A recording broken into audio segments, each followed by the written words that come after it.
미국 해병대의 공식 군가인 해병대 창가 머린즈 힘은 이렇게 시작한다. 가사 첫머리에 나온 리비아 트리폴리는 미 해병대가 초창기인 1805년 해외에서 최초로 승리를 거둔 데르나 전투를 뜻한다. 19세기 초 트리폴리를 비롯한 북아프리카의 이슬람 해적에게 미국은 그야말로 껌이었다. 지금에서 상상도 못할 일이지만 미국은 그때만 하더라도 약소국이었다. 1783년에서야 영국에게서 독립한 미국은 변변한 군대를 보유하지 못했기 때문이다.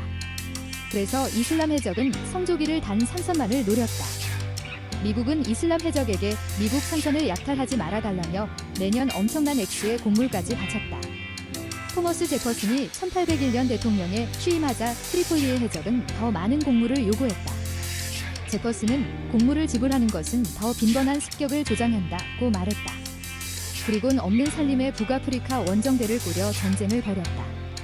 약소국 미국이 대단한 결기를 보여준 것이었다. 미 해병대는 트리폴리에 상륙한 뒤 당시 이슬람 해적의 반감을 푸는 현지 주민들을 모아 봉기를 일으켰다. 데르나 전투는 이런 와중에 일어났다. 미 해병대는 적은 병력이지만 총탄이 빗발치는 가운데 돌격을 감행해 이슬람 해적의 포대를 장악했다. 데르나 전투는 해병대가 어떤 군대이며 어떤 작전에 투입해야 하는지 잘 보여주는 사례다. 평소 소수정의 레이프 고드맨의 병력을 강하게 키운다. 필요하면 해외로 보내 국가의 이익을 지킨다. 이 부대로 다수의 적과 싸워 이긴다는 게 해병대 운용의 공식이다. 이후 미 해병대는 지구 어디든지 출동했다.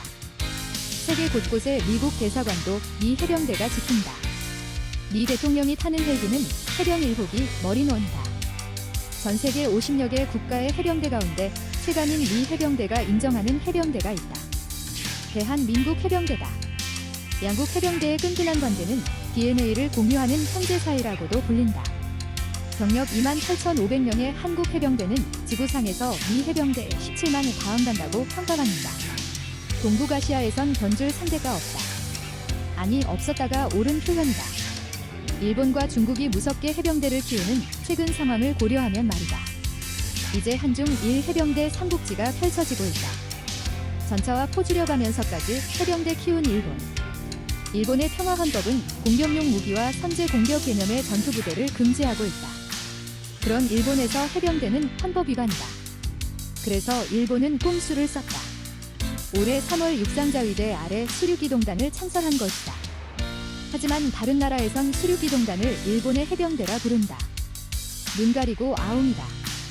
수륙기동단의 탄생 배경엔 동중국해 센카쿠열도 중국명 갸오이다오를 놓고 중국과 벌이는 영유권 분쟁이 자리 잡고 있다.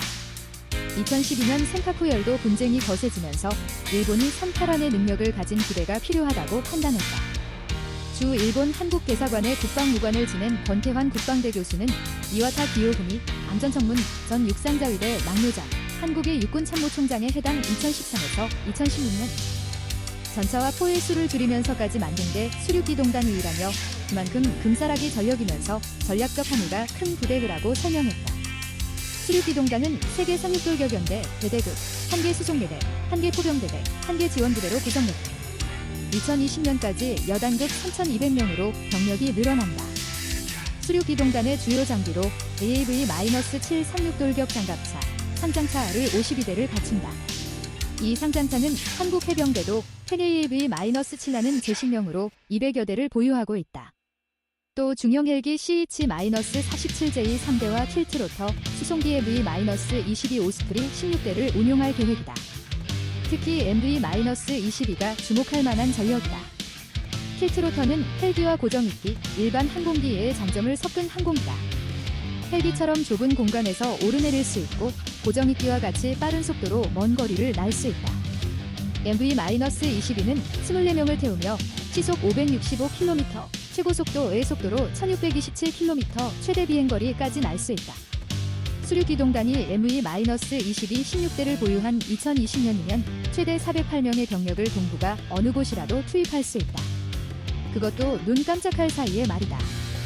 이 정도 병력이라면 한국이나 중국의 본토 침공과는 거리가 멀다. 그러나 독도나 센카쿠열도 갸오이다오와 같은 섬 위에서라면 상대하기 벅찬 규모다. 일본은 수륙기동단이 전수방위 원칙을 넘어서지 않을 것이라고 해외에 강조했다. 이 부대가 이도, 리도, 낙도, 대처, 방위 전용 부대라는 점도 들었다. 그러나 수륙기동단이 센카쿠열도, 갸오이다오를 넘어선 심각한 위협이 될 개연성이 아주 크다. 수륙기동단은 유사시 70시일 안에 대규모 상륙작전 가능한 부대로 확장할 수 있는 잠재력이 있다. 수륙기동단의 전신은 육상자위대 서부방면대. 보통과연대 시절이었던 2013년 5월 22일 6회 공 자위대와 합동훈련을 열어 센카쿠 열도를 선정한 대규모 공개훈련을 했다. 미 해병대의 협조 없이 단독으로 상륙작전을 수행할 능력을 이미 확보한 것이다. 권태환 교수는 자유민주주의와 시장경제를 채택한 국가들 사이에선 전쟁이 일어나지 않는다고들 한다.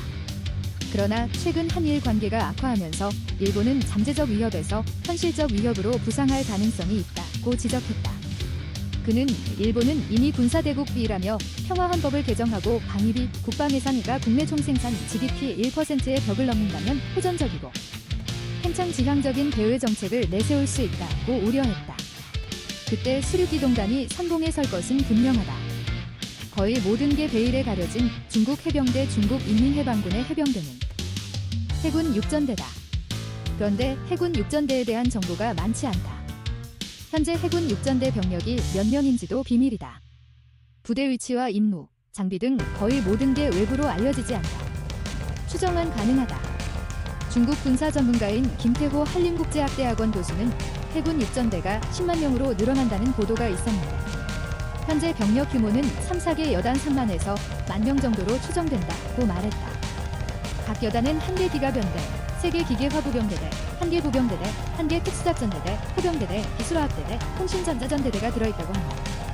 해군 육전대는 중국이 자체적으로 만든 양서보병전차, 상륙돌격 장갑차, 상장차, 인제 등이 마이너스 고무를 갖고 있다. 한국과 일본의 상장차인 KAV-7, AAV-7은 미국제다. 이 상장차는 방어력을 희생하는 대신 최고 속력을 키웠다. 워터제트를 이용해 바다를 최대 시속 28km로 미끄러지듯 헤엄친다. KAV-7, AAV-7, 이 해상 최대 속력은 시속 13km다. 30mm 기관포, 12.7mm 기관총의 대전차 미사일까지 탑재해 화력까지 강하다. 또 인민해방군 해군은 헬기 이착륙이 가능한 25,000톤급 071형 훌룬산, 곤륜산 급 방식상륙함인을 5척을 실전 배치하고 한 척을 건조 중인 것으로 미군 정보당국은 파악하고 있다. 미 해병대를 본보기로 삼아 초수평선 상륙작전 능력을 도입하려는 것이다. 초수평선 상륙작전은 적의 관측과 사거리에서 벗어나 수평선 넘어 원거리 해상에서 해상과 공중을 통해 해병대를 상륙시키는 작전을 뜻한다. 해군 육전대는 대만 침공의 핵심 전력으로 알려졌다. 그러나 김태호 교수는 현재 수준으론 턱도 없는 소리라고 평가했다. 대신 남중국해 스프레틀리 군도, 중국령 난사군도, 파라셀 군도, 시사군도를 지키거나 동중국해 센카쿠열도 갸오이다오를 공격하는 역할이 주어졌을 것으로 추정된다. 그러나 해군 육전대의 궁극적 목표는 미 해병대와 같이 대규모 해외원 정부대로 크는 것이다. 중국은 미국과 함께 전 세계의 패권을 다투는 G2 국가라 생각한다. 김태호 교수는 중국이 언제까지 이 목표를 달성하려는지 모르겠다면서도 현재 해군 육전대 증강 속도가 빠른 것은 사실이라고 말했다. 중국 중심의 육해상 경제권을 세운다는 1대1로 우위에 있는 아프리카 지부티와 파키스탄 과다르 항구에 중국 인민해방군 해외 군사기지가 세워졌다.